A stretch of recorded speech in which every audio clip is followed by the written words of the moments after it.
வந்திருக்க பத்திரிகை தொலைக்காட்சி எல்லோருக்கும் வந்து ஒரு பெரிய வணக்கம். இந்த மாலை நேரத்து வணக்கம். ரொம்ப ஒரு சந்தோஷமான மீட்டிங் இது.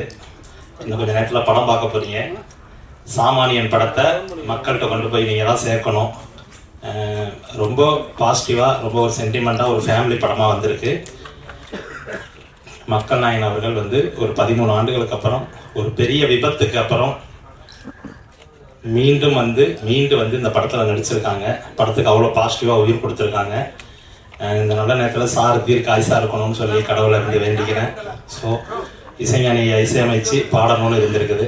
ஸோ வந்து ரொம்ப ஒரு நல்ல ஒரு தருணம். தயாரிப்பாளர் மதியழகன் சார் இங்கே இருக்காங்க, மற்ற டெக்னீஷியன்ஸ் எல்லாருமே இருக்காங்க. ஸோ அந்த நல்ல நேரத்தில் தேங்க் பண்ணிக்கிறேன்.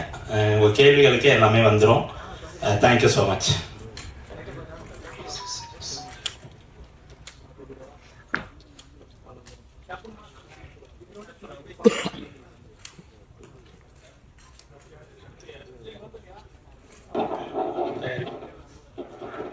தயாரிப்பாளர் எல்லாருக்கும் வணக்கம். இங்கே வந்திருக்க பத்திரிகை மற்றும் ஊடக நண்பர்களுக்கு மாலை வணக்கம். இன்னைக்கு ஒரு முக்கியமான தருணத்தில் கடைசியாக எவ்வளோ நாள் கஷ்டப்பட்டு மக்கள் நாயகன் ராமராஜன் சாரோட படத்தை 14 வருஷம் கழிச்சு எட்ஸெட்ரா என்டர்டைன்மெண்ட் ஸ்ரீனி பிக்சர்ஸ் தயாரித்து அதை நீங்கள் பார்க்க போகிறீங்க. சார் எப்பவுமே ஒன்று சொல்லுவாங்க, நாங்கள் எல்லாம் நீங்களாம் ஜட்ஜஸ்ஸு, நாங்கள் எங்கள் வாதங்கள்லாம் பண்ணி ஃபைனலாக ஒரு கோர்ட்டோட ஹியரிங்க்கு வெயிட் பண்ணுற மாதிரி வெயிட் பண்ணுறோம். படம் ரொம்ப சிறப்பாக வந்திருக்கு. படத்தை பற்றி நீங்கள் இனிமேல் பார்த்து இது வரைக்கும் வந்த கமெண்ட்ஸு, வந்த நியூஸு எல்லாமே இப்போ உங்களுக்கு தெரிஞ்சிடும். ஸோ நாங்கள் எல்லா படத்துக்கும், இது எங்களோட 12வது படம் ப்ரொடக்ஷனில் எட்ஸெட்ராவில். இதில் வந்து நம்ம எவ்வளோ உழைப்பு போட்டிருக்கோன்றது நீங்கள் வந்து பார்ப்பீங்க. ஒரு தரமான நீங்களும் வாழ்க்கையில் சந்தித்த ஒரு விஷயத்தை இந்த கதை கருவாக எடுத்துருக்குறோம். ரொம்ப எமோஷ்னலாக இருக்குது. நேற்று கூட நடந்த ஒரு செலிப்ரிட்டி ஷோவில் வந்து 140 பேர் பார்த்துட்டு எல்லாருமே ரொம்ப மனம் உருகி தான் போனாங்க. பட் நீங்கள் தான் பெஸ்ட் ஜட்ஜ். கண்டிப்பாக பார்த்து சப்போர்ட் பண்ணுங்கள். எட்ஸெட்ராக்கு சப்போர்ட் பண்ணுறீங்களோ இல்லையோ, சார் ராமராஜன் சாரோட கம்பேக் மூவி இது. கண்டிப்பாக நீங்கள் எந்த ஒரு நெகட்டிவ் இல்லாத ஒரு ரியல் லைஃப்லேயும் நல்ல மனிதனாக வாழ்ந்துருக்க ராமராஜன் சாரை கம்பேக் பண்ணியிருக்கோம். உங்களோட சப்போர்ட் தான் இந்த படத்தை வந்து அடுத்த லெவலுக்கு கொண்டு போவோம். தயவு பார்த்துட்டு நீங்கள் சப்போர்ட் பண்ணுங்க. தேங்க்யூ.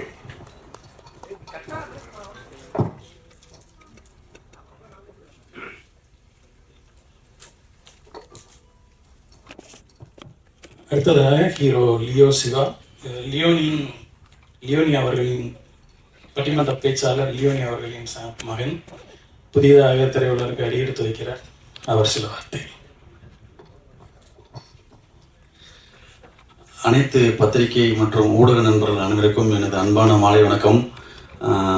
இந்த இடம் வந்து உங்களுக்கு புதுசு கிடையாது. எங்களுக்கு இப்போ தான், எனக்கு ரொம்ப ரொம்ப புதுசு. வந்துட்டுருக்கேன் இப்போ தான் கொஞ்சம் கொஞ்சமாக. உங்களுக்கு தெரியும், எல்லாருக்குமே பரிச்சயமான முகம் தான் நான். ஆனால் மற்ற படங்களுக்கும் நீங்கள் பார்க்குறதுக்கும் இதுக்கும் என்ன ஒரு சின்ன வித்தியாசமாக இருக்கும் அப்படின்னு நான் இங்கே சொல்கிறேன். அப்படின்னா மெயினாக மக்கள் நாயகன் வந்து ஒரு 13 வருஷத்துக்கு அப்புறம் இப்போ தான் திரையில் வந்து நீங்கள் மறுபடியும் பார்க்க போகிறீங்க. அது ஒரு மிகப்பெரிய விஷயம். அது மட்டும் இல்லாமல் ராஜா சாரோட காம்பினேஷனில் மக்கள் நாயகன் வந்து பல வருஷத்துக்கு அப்புறம் இப்போ சேர்ந்து நடிக்கிறாங்க அப்படின்றது, அதில் எனக்கு கிடச்சிருக்க ஒரு மிகப்பெரிய வாய்ப்பு அப்படின்றது எல்லாமே ஒரு பெரிய பெருமையான விஷயம். ஸோ நீங்கள் தான் வந்து இதை வந்து அடித்தட்டு மக்களுக்கும் சாமானிய மக்களுக்கும் இதை கொண்டு போய் சேர்க்கிற இடத்துல நீங்கள் இருக்கீங்க. ஸோ எல்லா உழைப்பையும், எல்லா பேர்த்தோட உழைப்பையும் இப்போ கடைசியில் வந்து உங்கள்கிட்ட வந்து ஒப்படைக்கிறோம் நாங்கள். ஸோ நீங்கள் தான் இதை வந்து மக்கள்கிட்ட கொண்டு போய் சேர்க்கணும் அப்படின்னு உங்கள்கிட்ட வேண்டி விரும்பி கேட்டுக்கிட்டு இந்த படத்துக்கு நீங்கள் எல்லாரும் சப்போர்ட் பண்ணுவீங்க அப்படின்னு நம்புகிறோம். தேங்க்யூ. சாமானியன் படத்தோட கதை ஆசிரியர் வந்து கார்த்திக் குமார். அவரை பற்றி தான் சில விஷயங்கள் ஓடிட்டு இருக்கு. அவர் சில வார்த்தைகள் பேச. வணக்கம், என்னுடைய பேர் கார்த்திக் குமார். நான் இந்த சாமானியன் படத்தினுடைய கதாசிரியர். முதல்ல இங்கே வந்திருக்கிற எல்லா பத்திரிகை நண்பர்களும் சகோதர சகோதரர்களுக்கு என்னுடைய நன்றி, வணக்கம். என்னுடைய முதல் படம் இது என் கதையில் உருவாகிறதுக்கு. இத்தனை நாளாக நான் வந்து இந்த படத்துடைய எந்த விதமான ப்ரோக்ராமுக்கும் வந்து கலந்துக்க கூடாதுங்கிற ஒரு கொள்கையில் இருந்தேன். எதனால் அப்படின்னா அதில் நிறைய விஷயங்கள் இருக்குது. இன்றைக்கி அதில் வந்து அங்கீகாரம் அழிக்கப்படலாம், ஆனால் வந்து அடையாளத்தை அழிக்கக்கூடாது. இன்றைக்கி என்னோடய அடையாளம் இங்கே அழிக்கப்படுது.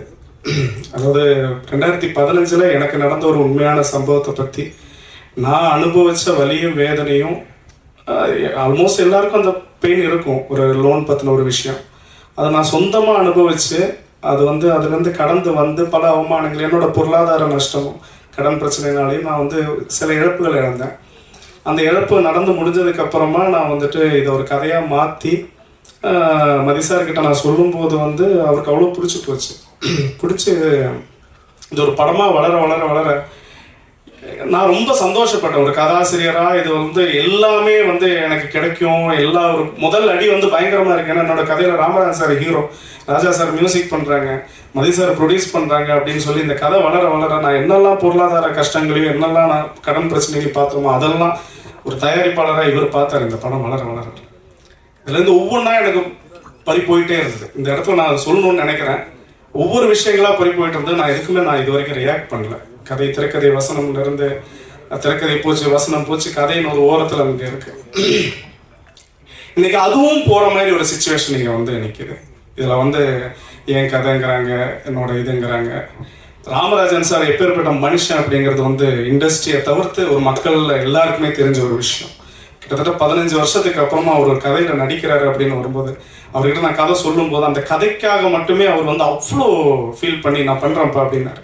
இன்னைக்கு இவ்வளோ பெரிய தடங்கல்கள், இவ்வளோ பெரிய பிரச்சனைகள்லாம் தாண்டி நான் மதிசாரை வந்து இன்னைக்கு ஒரு தயாரிப்பாளராக பார்க்கல, ஒரு சகோதரராக தான் பார்த்துட்டு இருக்கிறேன்.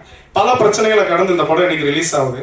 பட் ரிலீஸ் ஆகிற டைம்லையும் இது என்னோட கதை, இதாவது ஒரு சங்கம் அப்படி இருந்தால் அதில் எத்தனை அனுபவங்களும் எத்தனை பிரச்சனைகளையும் பார்த்து வந்தவங்க பாக்யராஜ் சாராக இருக்கட்டும், ஆர்கே செல்வமணி சாராக இருக்கட்டும், அவருக்கும் எனக்கெல்லாம் தனிப்பட்ட, நான் நேற்றுக்கு வந்தவன் ஒரு 4 வருஷமாக நான் இண்டஸ்ட்ரியில் போராடிட்டு இருக்கேன். அவ்வளோதான்.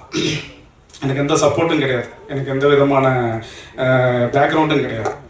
ஒரு கதை எழுதுனேன், சரி அது கடைசியாக வந்து படமாக வருது, இது வரைக்கும் நம்ம எதுவுமே பேசக்கூடாது அப்படின்னு இருந்தேன். ஆனால் இது போய் உண்மையான விஷயத்துக்காக அவங்க சப்போர்ட் பண்ணி பாக்யராஜ் சாராக இருந்தாலும் சரி, ஆர்கே செல்வமணி சாராக இருந்தாலும் சரி, ஆர்வி உதயகுமார் சாராக இருந்தாலும் சரி, எல்லாருக்கும் இந்த இடத்துல நான் நன்றி சொல்லணும். ஏன்னா அவங்க உண்மையான விஷயத்துலேருந்து எல்லா சங்கத்துலேருந்து இது அவங்களுடைய அந்த கதைக்கும் இதுக்கும் சம்மந்தமே இல்லைன்னு சொல்லி லெட்டர் வரைக்கும் கொடுத்துட்டாங்க. இதில் இந்த லெட்டரில் எல்லா சங்கத்துடைய கையெழுத்தும் இருக்கு, இதில் எல்லா சங்கத்துடைய பதில்களும் இருக்கு. இதுல இருந்து எல்லாமே இதில் வந்து அந்த கதைக்கு இதுக்கு சம்மந்தம் இல்லைன்னு சொல்லியாச்சு. அது இல்லாமல் இந்த கதையில நான் வந்து சில கதாபாத்திரங்கள், ராமராஜன் சாருடைய கதாபாத்திரத்தோட பேர் வந்து சங்கரநாராயணன், அது என்னோட தாத்தாவுடைய பேர், என் அப்பாவுடைய பேர். இந்த படத்துல வர சரஸ்வதி நிலையம் அப்படிங்கிற அந்த ஒரு வீடு வந்துட்டு 2014 நான் வாங்கின வீட்டோட பேர். சரஸ்வதிங்கிறது என்னோட பாட்டியோட பேர். இதுல வரக்கூடிய ஒரு சில கதாபாத்திரங்கள் எல்லாம் வந்துட்டு அதுல ஒரு வினோத் நடிச்சிருப்பாங்க, அதுல என் தம்பி ராஜசேகரோட கேரக்டர் தான் வந்து பண்ணிருக்கேன். இப்படி பார்த்து எழுதி அங்கீகாரங்கள் மறுக்கப்பட்டது, நிறைய இடத்துல அவமானங்கள். இந்த படத்தால நான் இழப்புதல் தான் செஞ்சுட்டு இருக்கிறேன் தவிர நான் எந்த விதமான ஒரு நல்ல விஷயமும் சந்திக்கல. சரி ஓகே கடந்து போகலாம் அப்படின்னு சொல்லிட்டு நான் இதே ராமராஜன் சாரை வச்சு ஒரு படமும் ஸ்டார்ட் பண்ணேன்.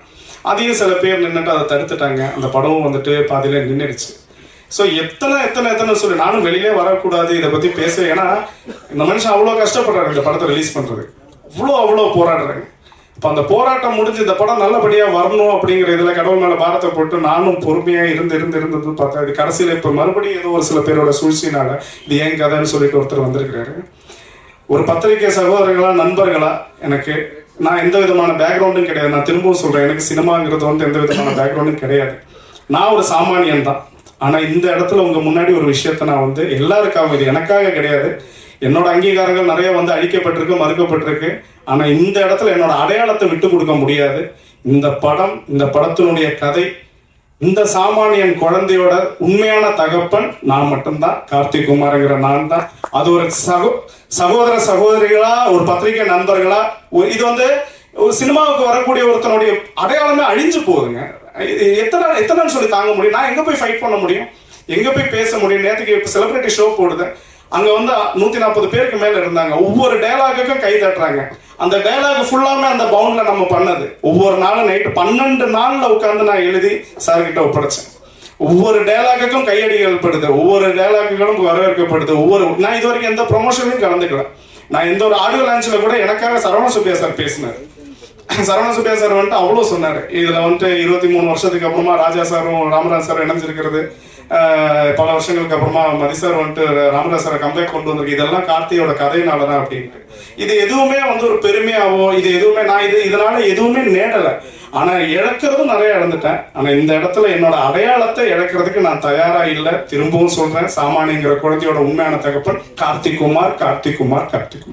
தேங்க்யூ.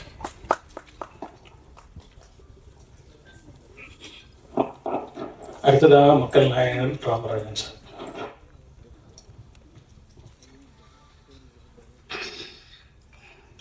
சாமானியன் திரைப்படம் நாளை வெளியாகும் நேரத்தில் பத்திரிகையாளர் அத்தனை பேரையும் ஊடகங்கள் அத்தனை பேரையும் சந்திப்பதில் எனக்கு மற்றற்ற மகிழ்ச்சி. அந்த ஒரு அரிய வாய்ப்பினை எனக்கு வழங்கிய மதிப்பிற்குரிய தயாரிப்பாளர் வி மதியழகன் அவர்களுக்கும், இணை தயாரிப்பாளர் பாலா அண்ட் சதீஷ் அவர்களுக்கும், கதையாசிரியர் கார்த்திக் குமார் அவர்களுக்கும், அருமைக்குரிய டைரக்டர் ராகேஷ் அவர்களுக்கும், அன்பு தம்பி லியோ சிவா அவர்களுக்கும், அனைவருக்கும் நான் நன்றியை தெரிவித்துக் கொள்கின்றேன். இந்த பத்திரிகையாளர் சங்கத்தின் சந்திப்பை பிரமாதமாக ஏற்பாடு செய்து நல்லபடியாக நடத்தி கொண்டிருக்கும் அருமை பிஆர்ஓ அண்ணன் ஜான் அவர்களுக்கும் நான் நன்றியை தெரிவித்துக் கொள்கின்றேன். நான் திரைப்படம் நாளைக்கு ரிலீஸ் ஆகும்போது பத்திரிக்கையாளர்னு பார்க்குறது இதுதான் எனக்கு ஃபர்ஸ்ட் டைம். உங்களையெல்லாம் இப்படி சந்தித்து, இப்படி ஒரு படம் நடித்து, இவர் ஒரு படம் எடுத்து, இவர் படம் இயக்கி, இந்த மாதிரி இருக்கணும், பத்திரிக்கையாளர் பார்க்கணும்னு ஆண்டவனே அந்த விபத்திலிருந்து தப்பிக்க வைத்து, நாம் எத்தனையோ பத்திரிகையிலும் சரி, வாழ்க்கையிலும் சரி, டயலாகிலும் சரி, மயில் நிலையில் உயிர் தப்பினார் அப்படிங்கிற வாசகத்தை கேட்டிருக்கோம். நான் லைஃப்ல அனுப்பிச்சேன். அந்த விபத்திலிருந்து மீண்டு வந்து சாமானியன்ற ஒரு திரைப்படம் நடிச்சு, அந்த படத்திற்கு நான் வெகு நாளாக ஆவலாக இருந்த அருமைக்குரிய இசைஞானி அண்ணன் இளையராஜா அவர்களை இவர் கொண்டு சேர்க்கும்போது எனக்கு மிக மிக சந்தோஷம். என்னுடைய படங்கள் இன்னைக்கும் வில்லேஜஸ், ஐ மீன் கவர்மெண்ட் பஸ் ஆகட்டும், பிரைவேட் பஸ் ஆகட்டும், லோடு லாரி ஆகட்டும், கண்டெய்னர் ஆகட்டும், ஆட்டோ ஆகட்டும், எதுவாக இருந்தாலும் எல்லோருமே இரவிலே தூக்கம் வரக்கூடாது என்பதற்காக அவங்க சொல்லக்கூடிய வார்த்தை நான் கேட்கின்றேன். இளையராஜா அவர்களும் அண்ணன் அவர்களும் நானும் அந்த சேர்ந்த பாட்டை கேட்டால் எங்களுக்கு தூக்கம் வரவில்லை, ஒரு மனசு இதமாக இருக்கிறது. அந்த மாதிரி அற்புதமான பாடல்களை கொடுத்த அண்ணன் இசையனை சேர்த்தது தயாரிப்பாளருக்கும் டைரக்டருக்கும் நான் ரொம்ப கடமைப்பட்டிருக்கேன். இப்போ தயாரிப்பாளர் சொல்லும் போது என்னன்னா, நான் நிறைய படங்கள் கதை கேட்டுட்டு தான் இருந்தேன், இல்லாமல் இல்லை. பட் எனக்கு அது செட் ஆகலை. ஏன்னா நம்ம அதை நடிச்சு போக்கலாம். நடிகன்னா எல்லா வேஷமும் நடிச்சு தான் ஆகணும், அதுதான் நடிகன். ஆனால் அது எந்த ரூபத்தில் ஒர்க் அவுட் ஆகி பாருங்க. வரமே தலைவர் புரட்சி தலைவர் எம்ஜிஆர் இருக்காரு, நடிகத்தில் சுவாசியா இருக்காரு. இப்போ உலகத்திற்கே நடிப்பு சக்கரவர்த்தி, நடிப்பை கற்றுக் கொடுத்த நடிகத்தில் சுவாசி சார். அதே மாதிரி உலகத்துக்கு வெளியே ஒரு படத்துல நடிச்சு தொடர்ந்து ஒரு 10 வருஷம் 3 தடவை ஜெயிச்சவர் புரட்சி எம்ஜிஆர் அவர்கள். அவங்கவுங்களுக்கு அவங்க உண்டான விஷயமா இருக்கணும். இப்போ உதாரணமா தில்லானா மோகனம் என்ற படம் உங்களுக்கு ஏன் ஒரு கரகாட்டக்காரன்னா அந்த படம் ஏன் ஒரு தில்லானா மோகனம்பாள். தில்லானா மோகனம்பாள் படத்துல புரட்சி தலைவர் எம்ஜிஆர் அவர்களும் 1001 படத்திலே சுவாசி சார் நடிச்சிருந்தாலும் எப்படி இருக்கும்?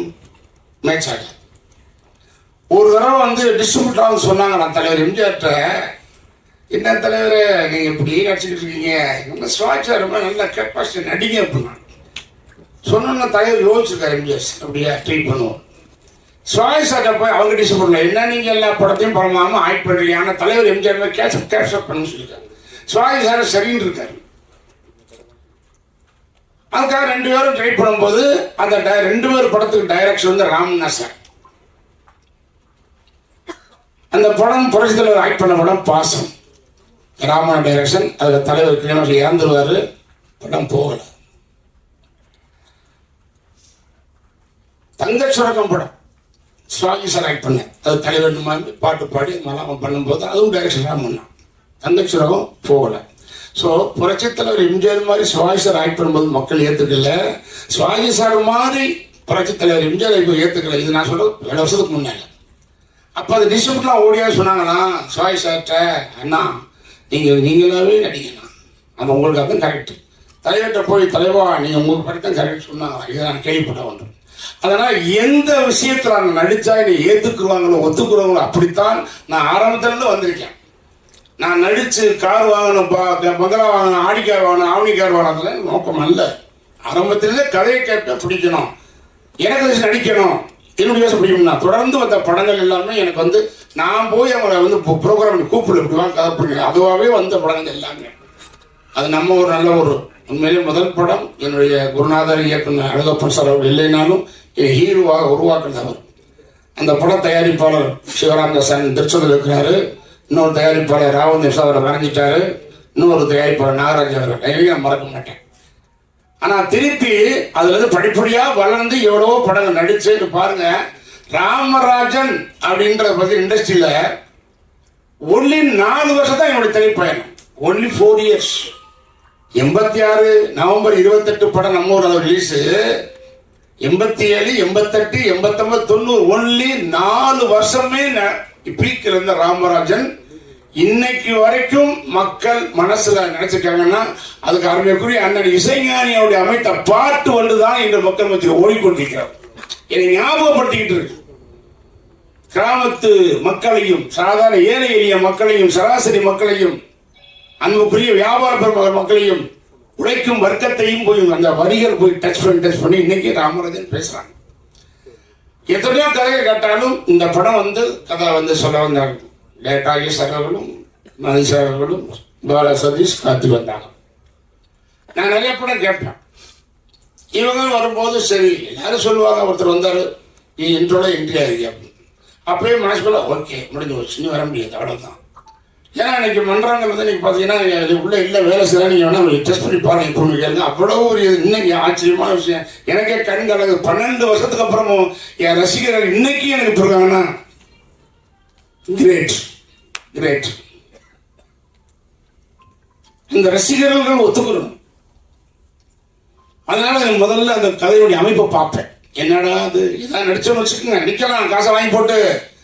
ஏதாவது ஒரு தாய் வந்து ஐயோ என் பிள்ளை இப்படி போய் நடிச்சிருச்சு, இதுக்கு வீட்டிலே இருந்துக்கலாம் அந்த பையன் அப்படின்னு கூடாது.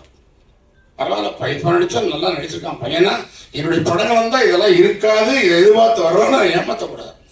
அவங்க எத்தனையோ கதை பண்ணாலும் அவங்க வந்து கதை சொல்லும் போது நான் உன்னிப்பாக கவனிச்சேன்.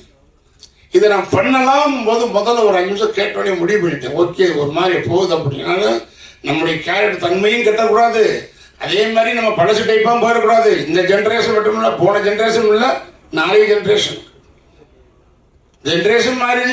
மாறிச்சு சொல்லுறது தவிர ரேஷன் கடை இன்னைக்கு போட்டு அப்படித்தான் இருக்கு. அதனால் எந்த ஜென்ரேஷன் போதுற மாதிரி டைரக்ட் பண்ணியிருக்காரு, தயாரிப்படுத்துக்காரு. கதை எப்படி கதை சொல்லி முடிச்சோன்னா நான் இன்ட்ரோல் வந்து சொன்னாங்க. நான் கதை முடிஞ்சு சார் கேட்டேன். இல்லை சார் இதுதான் இன்ட்ரோல். நாங்கள் நீங்கள் படம் பாருங்க சார், பத்திரிகையாளர்கள் உங்களை மீறி ஒரு விஷயம் நாட்டுக்குள்ள போகாது.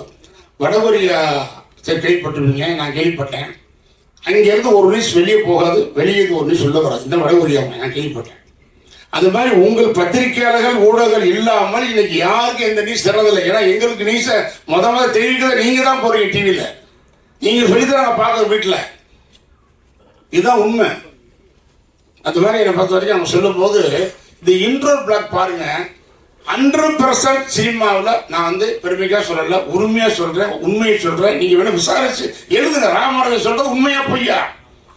ஒரு திரையரங்கில் வந்து டூரிங் டாக்கீஸ் ஒரு சினிமாவுடைய அடித்தளம் ஆரம்பத்தில் வந்து ப்ரொடியூசர் பிள்ளையார் போடுற படம் எடுக்கலாம்னு, அதுக்கப்புறம் டைரக்டர், அப்புறம் ஆர்டிஸ்ட் கதை ஓகே பண்ணி எல்லாம் பண்ணி ஷூட்டிங் பண்ணி டப்பிங் பண்ணி எல்லாம் பண்ணி ரீதிக்காரி பண்ணி பாட்டு போட்டு எல்லாம் எடுத்து தேட்டர் ரிலீஸ் பண்ணி டிஸ்ட்ரிபியூட்டர் வாங்கி அப்புறம் பீசன்ட் சீசன் கடைசியில் போய் கிச்சறது. அங்கே காவிரி தண்ணீர் கடமடைக்கு போற மாதிரி இந்த திரையரங்கத்தில் பஸ் காப்பிடுற படம் இங்கே லாஸ்ட் தான் டூரிங் டாக்ஸில் போய் இருக்கிறதா லாஸ்ட் சினிமா.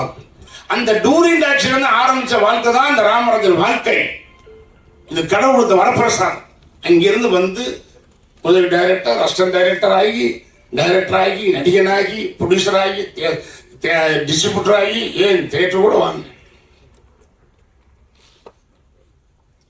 கதையை சொல்லும்போது அழகாக சொன்னார். யாரோ கதை இன்றோடு பார்க்க நீங்க எல்லாம் கண்டிப்பாக இது மாதிரி ஒரு இடவாக இந்த படத்தை வந்தது. நானும் படம் 5 வருஷம் தியேட்டர் செஞ்சேன். சின்ன வயசுலேருந்து படம் பார்க்கவே படம் பார்ந்தவன். இந்த இன்றோ கிடையாது. அதனால சப்ஜெக்ட் மக்களுக்கு அன்றாடம் இது நடக்கக்கூடிய ஒரு விஷயம், எல்லோரும் மனதையும் பாதிக்கக்கூடிய விஷயம். நீ எல்லாம் பார்க்குற என்ன ராமராஜ் இதே சொல்கிறாரு, எப்போ பார்த்தா இன்ட்ரோங்கிறாருங்கிறாருங்கிறாரு. அந்த மாதிரி நடக்கிற விஷயம் நான் படம் ஏதோ பார்த்துருக்கேன், 100 படம் வேலை செஞ்சிட்டேன். இல்லை, அவங்க கதை சொல்லி முடிச்சோன்னே டைரக்டர் இருக்கும்போது சப்ஜெக்ட் சூப்பர் சார் நல்லா இருக்கு, என்ன டைட்டில்னு கேட்டேன். ஏன்னா எனக்கு எப்போவும் இந்த டைட்டிலுங்கிறது மிகப்பெரிய ஒரு விஷயம். ஏன்னா அந்த டைட்டில் வந்து நம்ம மனிதர்களுக்கும் இந்த அண்ணன் நெல்லேஷ் கனசுந்தரராஜன் பார்த்தா நெல்லேஷ் ஞாபகம், அந்த பேர் தான் முக்கியம். அதனால் டைட்டில் வந்து ரொம்ப கேர்ஃபுல்லாக பார்ப்பேன். அப்பா வந்து வேற ஒரு டைட்டில் சொன்னாங்க, இல்லை சார் சரியாக வராது, அது நான் வந்து அப்புறம் சாமானியன்னு சொன்னாங்க. சாமானியன்னு சொன்னோன்னே எனக்கு டக்குன்னு ரீச் ஆயிடுச்சு.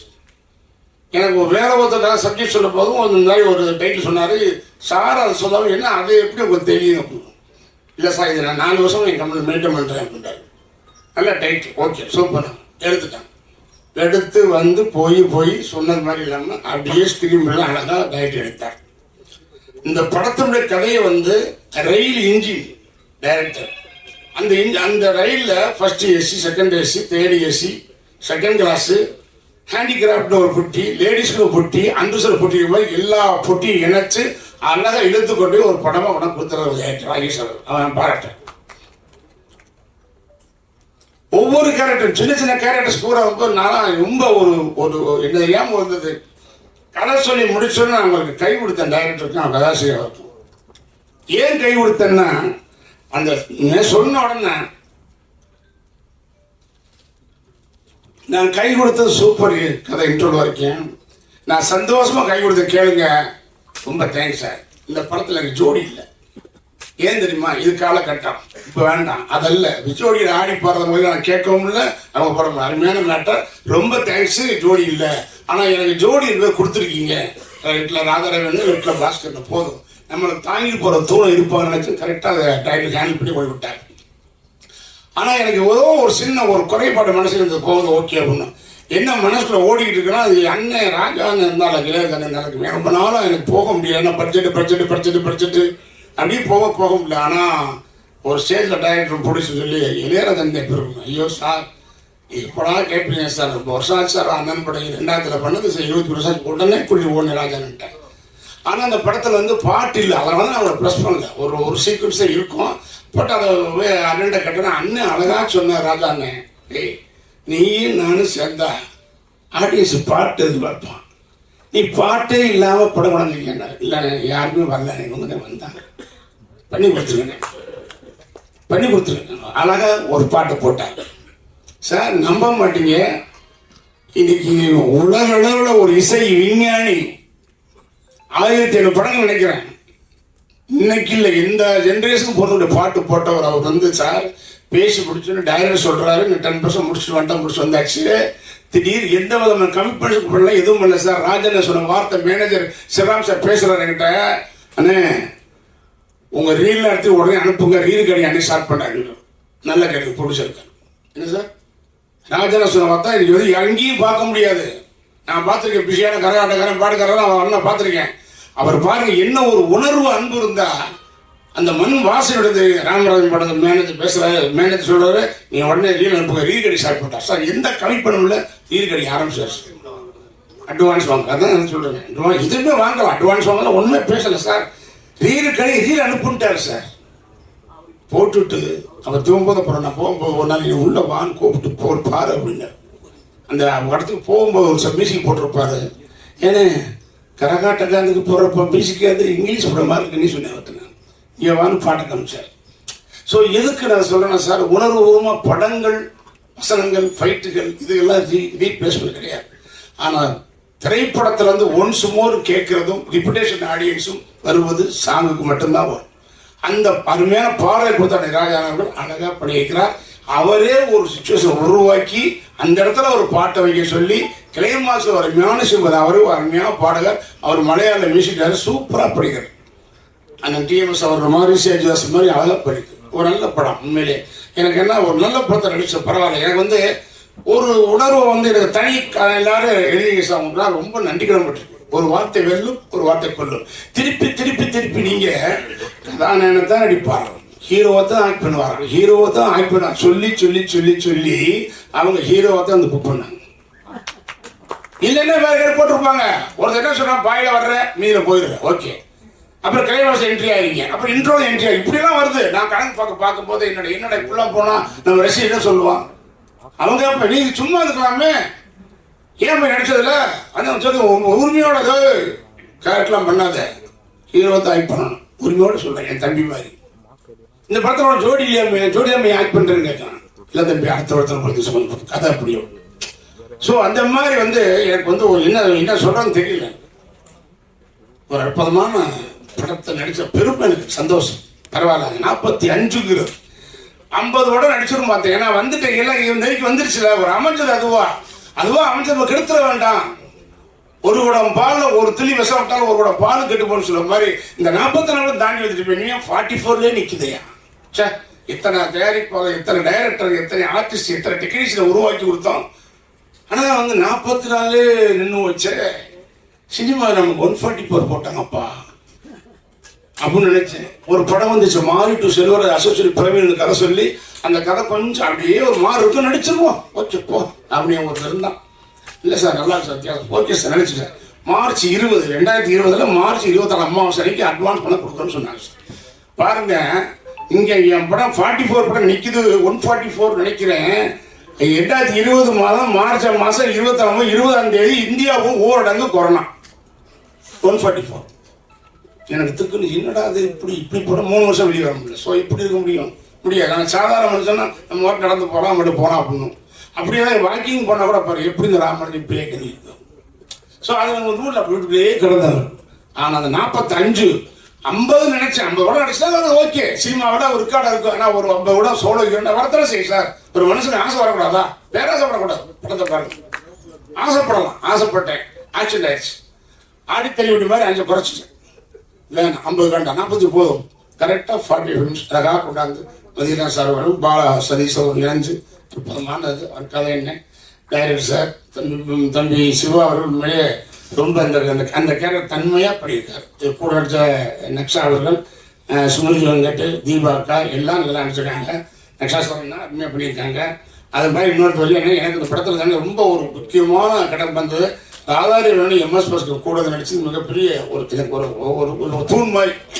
ஏன்னா ரவியன் நான் ஆக்ட் பண்ணும்போது அசண்டாக இருந்தது பழக்கம். ரவியன் MS பாஸ்கர் நான் அசண்டாக்கும் போது அவரோட குரூப் வைஸ் தரும்போது பழக்கம். 2 பேருக்கும் அறிஞ்ச முகங்கள். ஆனால் வரும்போது பயணம் ஈஸியாக இருந்தது. ஒரு நான் கரெக்டாக கேஸ் ரவிக்குமார் டைரக்டர் ஒரு மீட்டர் சொல்லும்போது சார் சொன்னார் போட்டுருவோம் அப்படின்னு. ஆனால் இந்த கேரக்டர் வேண்டாம், அது கொஞ்சம் கம்மியாக இருக்கும், பெரிய கேரக்டர் போட சொல்லி KS ரவிக்குமார் உள்ளே வந்தார். அது ஒரு அன்புக்கு என்னுடைய அழைப்பு கட்டுப்பட்டு இந்த படத்தில் நடிக்க ஒத்துக்கிட்ட டைரக்டர் KS ரவிக்குமார் நான் ரொம்ப நன்றி சொல்ல கடமைப்பட்டிருக்கேன். ஏன்னா KS ரவிக்குமார் கடைசியாக என்கிட்ட ஒரு 14 days அசோசியேட்டை மட்டும் ஒர்க் பண்ணாரு. பெத்தனை மனசு அது இன்னும் நின்று வச்சு நிற்கல. ஆனால் அதுக்கப்புறம் அவர் போய் படம் பண்ணி மிகப்பெரிய ஒரு டைரக்டர் ஆகிட்டேன். எனக்கு சந்தோஷம், பரவாயில்ல. அந்த மாதிரி நன்றி விசுவாசம் எல்லாமே அந்த ரவிக்குமார் மறக்க முடியாது. அது மாதிரி டெக்னீஷியன் கேமரா மேன் 8 ஃபைட் மாசம் எல்லாருமே ரொம்ப அருமையாக பண்ணாங்க. ஒன்றும் இல்லை.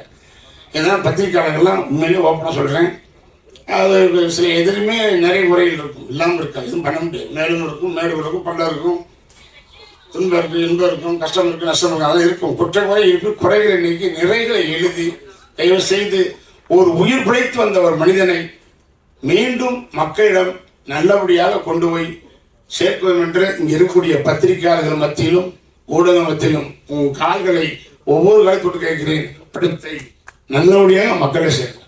உள்ளதை சொல்லுவீங்க, எனக்கு பத்திரிக்கை போய் சொல்லாது, உங்கள்கிட்ட எழுதும். ஆனால் மக்கள்கிட்ட போய் சேர்க்கிறது எந்த விஷயமாக, அது அரசியலாகட்டும், சினிமாவாகட்டும், குடும்பமாகட்டும், ஆஃபீஸ் ஆகட்டும், எதுவாக இருந்தாலும் மக்களிடம் சேர்க்கிறது ஊடகங்களும் பத்திரிக்கையாளர் தான். அதனால் இந்த அருமையான படத்தை பார்த்து நல்லபடியாக விமர்சனத்தை எழுதி எனக்கு ஒரு வார்த்தையும் அவர் ஆயுஷ் அவர்களுக்கும் எல்லாருக்குமே ஒரு மறுவாழ்வு கொடுக்க வேண்டும் என்று உங்களை பணியோடு கேட்டுக்கொண்டு நன்றி கூறுகிறேன். வணக்கம். ரொம்ப நன்றி சார்.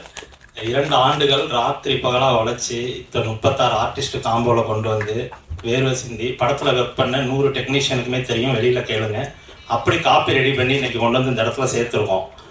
திடீர்னு கடைசி நேரத்தில் கதை என்னது, நான் இப்போ இந்த ஹீரோட்ட சொன்னேன், அந்த ஹீரோட்ட சொன்னேன், நிறைய பேர் சொல்லிட்டு தான் இப்போ நிறைய வீடியோஸ் பார்த்துருப்பீங்க நீங்கள். அவங்கெல்லாம் டேரக்டர் ஆகும்போது அந்த லட்சணம் தெரியும் சார், அந்த வழி என்னன்னு தெரியும். எனக்கு இது 4th ஃபிலிம். தம்பிக்கோட்டை தகடு மறைந்திருந்து பார்க்கும் மர்மம் என்ன, இது சாமானியன் என்னோட 4வது படம். ஸோ என்னன்னா, நான் DFT படித்தேன், கோல்டு மெடல் ஸ்டூடெண்ட்டு. என்னோட எல்லா படத்துக்கும் ஸ்கிரிப்ட் நான் தான், ஓகேங்களா. அதனால அவ்வளோ ஹார்ட் ஒர்க் பண்ணும்போது எவனோ ஒருத்த உரிமை கொண்டாடும் போது கர்மா இருக்கு, காலம் பதில் சொல்லும். அவங்க நடிகர் சிவகுமார் சார் சொல்ல மாதிரி ஒருத்தர் வாழும்போது தெரியும்பாங்க நல்லவன் யாரு கெட்டவன் யாருன்னு. அதனால எதுக்கும் எக்ஸ்பிளனேஷன் தேவையில்லை. படம் பேசும் சார். வாழ்த்துக்கள் அனைவருக்கும். பார்த்துட்டு சொல்லுங்க. ஏதாவது கேள்விகள் இருந்தால் சொல்லுங்க சார், தன்மையோட பதில் சொல்றோம் ப்ளீஸ். சொல்ல மாதிரிட்டேன் சார். அதாவது என்னன்னா, டைரக்டர், கதாசிரியர், ப்ரொடியூசர் வந்து கதை சொன்னது ஓகே. பட் ஒன் திங் என்னன்னா, நீ கதை வேற ஒருத்தன்னு சொல்லி பேசுறேன். நான் ஓப்பனாக சொல்றேன், என்கிட்ட சொன்ன கதை அதுதான். ஆனால் கேரக்டர்ஸ் எல்லாம் நான் மாற்றிட்டேன். இல்லையா சார்? இவங்க ஒரு ரூட்டில் போனாங்க, அந்த ரூட்டு வேணாம். பிகாஸ் நான் எக்ஸ்-MP பார்லிமெண்ட்டில் வந்தவன். நான் மக்களுக்கு நல்ல கருத்தை சொன்னா தான் அந்த எம்பியை உட்காந்து கிடையாதுன்னு சொல்லி அந்த மேட்ரு வேணால் செல்ஃபிஷ் ஆகிடும் சொல்லி அந்த கண்டென்ட் இவங்க சொன்ன கண்டென்ட் ரூட்டை மாற்றி போனது சொன்னது நான். சார் பண்ணாங்க, சார் பண்ணாங்க, ஓகே. இன்னொன்று, கடனால பிரச்சனைனா டெய்லியே பேப்பர் பார்க்குறோமே, பேங்க் டாக்ஸில் வந்து மேலே பண்ண பார்க்குறோம்ல, அதுக்காக சொல்ல முடியுமா? ஏன் இன்னைக்கு நான் நடனா நாட்டி தேட்டர் 3 தேட்டர் வாங்கினேன். நான் அட்வான்ஸை 25 ஃபேஸ் போட்டிருந்தேன், என் கேட்டாங்க போட்டேன். பட் என்ன அப்படின்னா அவங்க பிடிக்கிட்டாங்க. அதுக்கு ஏன் கதை சொல்ல முடியுமா? ஏதாவது என்னன்னா, ஒருத்தர் ஷூட்டிங் எடுக்கும்போது அதை ஃபாலோ பண்ணி இதை சீனியர் கன்சல்ட் எடுத்து தெரியுமா சார்? எப்படியும் ஒரு சீன் ஒரு ஹீரோ ஆக்ட் பண்ணுறாங்க, ஒரு 4 நாள் 10 நாள் ஷூட்டிங் போய் கேட்ட ஒரு ஆளை விட்டு போகிறான், அவன் சொல்லி போகிறான். உடனே போய் ஒரு எழுதி ஒரு கவர் பண்ணி ஒரு ரிசீவ் பண்ணி பார்ப்பான் டேட்டை போட்டு. அப்படி முடியாது. ஏன்னா சொல்கிறேன், இவங்க கதை இன்னொருத்தர் சொல்கிறாருன்னு சொன்னால் இவங்க வந்த கேரக்டரேஷன் ரூட் அது கதை தான். ஆனால் அதை மாற்றி வேற ஒரு ரூட்ல போனது அதை ஒரு டைரக்ட் ப்ரொமோ பண்ணிட்டேன்.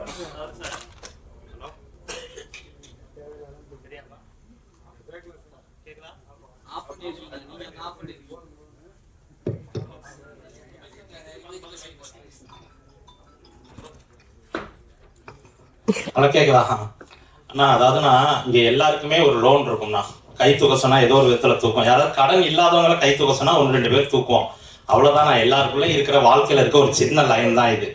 பொதுவான விஷயத்துக்கு தனிப்பட்ட முறையில எவனும் உரிமை கொண்டாடக்கூடாதுங்கிறது தான் எங்களோட எழுத்தாளர் சங்கமும் தயாரிப்பாளர் சங்கமும் எங்களது இயக்குனர் சங்கமும் அதைத்தான் சொல்லி இன்னைக்கு இது பண்ணிருக்கு, லெட்டர் கொடுத்திருக்கு. சங்கத்துக்கு நம்ம கட்டுப்படணும். பாலியல் வன்கொடுமை, குழந்தை இதுன்னு சொல்லி இது பண்றது, பொது விஷயங்கள் இருக்குல்ல நாட்டுல, இராணுவத்தை பத்தி எடுக்கிறது, அரசியலை பத்தி எடுக்கிறது, கடனை பத்தி எடுக்கிறது, இதெல்லாம் பொதுவான விஷயங்கள். இதுக்கெல்லாம் யாரும் உரிமை கொண்டாட முடியாது. எல்லார் வாழ்க்கையிலுமே கனெக்ட் ஆகிற ஒரு விஷயம். அதை எவ்வளவு பெஸ்டா ஸ்கிரீன் பிளே பண்ணி, டயலாக் பண்ணி, டைரக்ட் பண்ணி உங்களுக்கு கனெக்ட் ஆகி கண்கலங்க வைக்கிறோமோ அதுதான் that is the captain of the ship. So என்ன சொல்ல வரோம் அப்படின்னா, எல்லா வாழ்க்கையிலும் உள்ள கதை. இதுக்கு யாரும் உரிமை கொண்டாட முடியாது. நான் சம்மந்தப்பட்டு கேஸ் போட்டவங்களுக்கு சொல்றேன். அதனால அதெல்லாம் ஃபேஸ் பண்றதுக்கு நாங்கள் ரெடியாக தான் இருக்கோம். எனிவே ரொம்ப நன்றி. ஒரு நல்ல படைப்பை உங்க முன்னாடி கொடுத்துருக்கோம். ப்ளீஸ். நன்றி. ஏன்னா அந்த ராமராஜன் வந்து மீண்டும் அந்த திரைப்படத்தை நீங்க பார்க்குறீங்க, அது ஓகே. ஆனால் இந்த ஒரு நல்ல வாய்ப்பு, நான் என்னைய டைரக்டர் ஆக்கணும் யாரு, ஹீரோ ஆக்கணும் எல்லாம் யார் மெட்ராஸ் விட்டது நான் எந்த தேட்டரில் வேலை செஞ்சோனோ அந்த மாலையும் உள்ள விட்டாரு.